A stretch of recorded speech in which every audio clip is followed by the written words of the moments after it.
Healthy tasty easy lunch box recipe பச்சைப்பயிறு சாதம் இந்த மாதிரி செஞ்சு பாருங்கள். கண்டிப்பாக டிஃபன் பாக்ஸ் காலியாக தான் வரும். 1/2 டம்ளர் சாப்பாட்டு அரிசி, 1/2 டம்ளர் பச்சைப்பயிறு ரெண்டையும் நல்லா கழுவிட்டு 1 மணி நேரம் ஊற வச்சுக்கலாம். குக்கரில் 1 ஸ்பூன் எண்ணெய், 2 ஸ்பூன் நெய் சேர்த்துக்குங்க.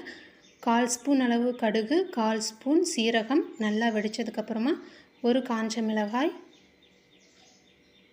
ஒரு பெரிய சைஸ் வெங்காயம், ஒரு கொத்து கருவேப்பிலை ரெண்டையும் நல்லா வதக்கினதுக்கப்புறம் ஒரு சின்ன சைஸ் அளவு தக்காளியும் சேர்த்துட்டு நல்லா வதக்கிக்கலாம்.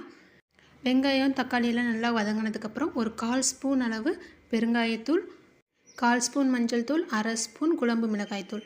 காரம் உங்கள் குழந்தைகளோட தேவைக்கேற்ப கூட குறைச்சி சேர்த்துக்குங்க.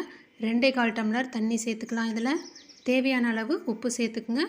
அரிசியை தண்ணியை வடிகட்டிட்டு இதில் சேர்த்துக்கலாம். 2 விசில் ஸ்பீடாக, 2 விசில் சிம்மில். சூப்பராக ரெடி ஆயிரும். ஹெல்தி ரெசிபியை உங்கள் ஃப்ரெண்ட்ஸ் அண்ட் ஃபேமிலிக்கு ஷேர் பண்ணுங்கள். அப்படியே வீடியோவை லைக் பண்ணுங்கள். தேங்க்யூ.